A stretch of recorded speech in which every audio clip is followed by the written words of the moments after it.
In this video, we're going to take a look at contracts and specifically how they relate to the provision of goods and services and what makes a contract binding. So, first of all, we should start really with a definition of what a contract is. So this can be a written or a spoken agreement between a supplier and a client or a customer, which sets out the obligations of both parties in relation to the delivery of goods and services. Usually a contract will lay out information on what's been agreed in terms of the quantity of those goods or services, the timescale under which they'll be delivered, and also their cost. When we're trying to work out whether a contract is binding, there are three particular factors that we have to look out for. So to become binding, a contract requires firstly an offer. So as an example here, this is an offer to say carry out some work or to buy a particular item or sell a particular item at a certain cost. An acceptance of that offer. So this might be accepting a quote or agreeing to take on a particular job or to sell something to someone. And then finally, this term consideration. So consideration is a promise to pay or exchange goods or services. So this might be things like when you're signing a contract for a mobile phone, you're promising to pay that contract using a direct debit. So you may not be handing over money for the goods and services right then, but you're promising to pay in the future or when that contract is fulfilled. Similarly, you might be promising to pay with goods or services of some kind rather than with money. So a contract will need all of these three factors to become binding. There are a number of different types of contract as well that you need to know about. The first of these is the most straightforward, and this is an express contract. So this is where both parties clearly state and agree the terms at the time of its formation. So they can be expressly clear about this. They've expressed those different agreements that they're making. So it will state and list the terms of the agreement.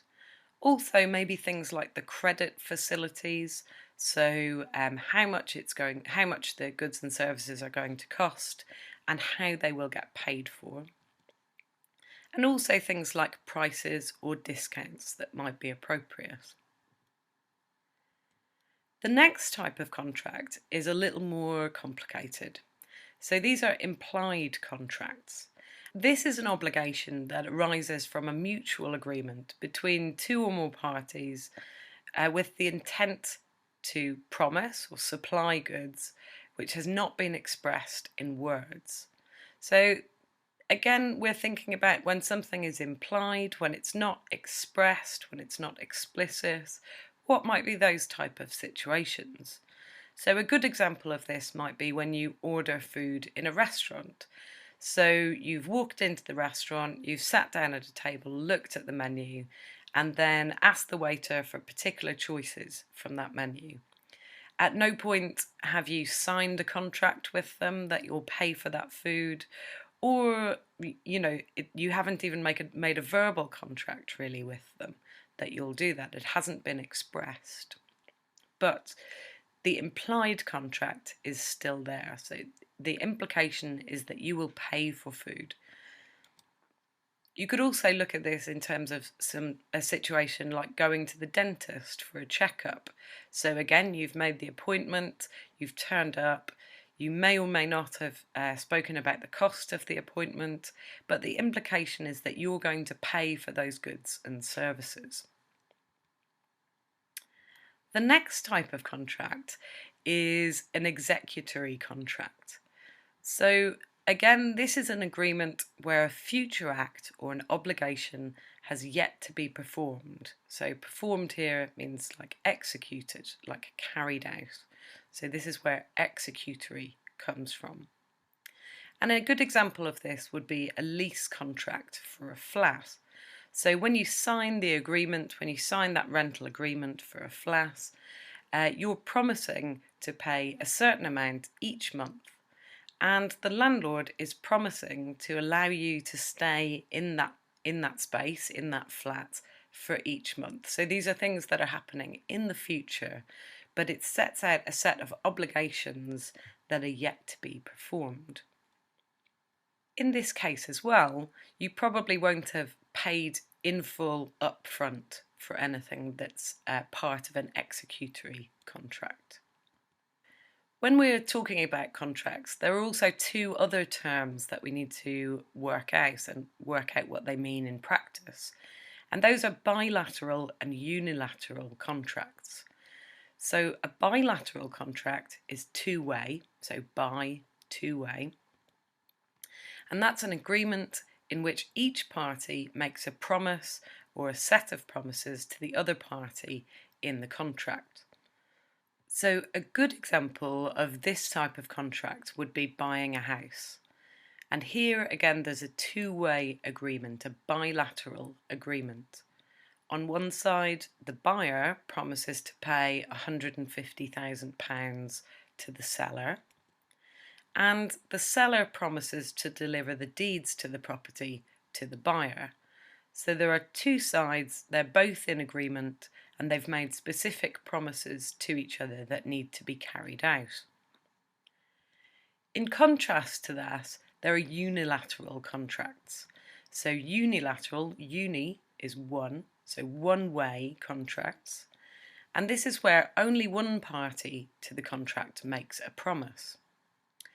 So for example, in this case, we could look at this in terms of offering a reward for a lost dog. So the offerer promises to pay £50 to the person who finds their dog. And all of the people who see the poster that this is being advertised on have not made any promises to find that dog. So they're under no obligation to find that dog.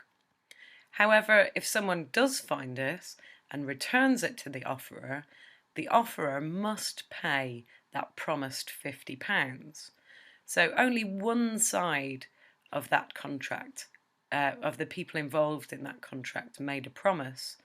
But when the other person carries out whatever it was that required the reward, then the offerer has to pay. So that's a binding contract again.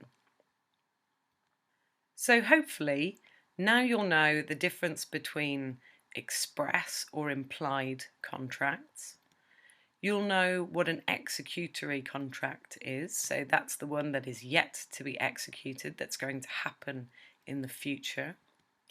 You'll understand bilateral and unilateral contracts, so things that are two-way or one-way contracts.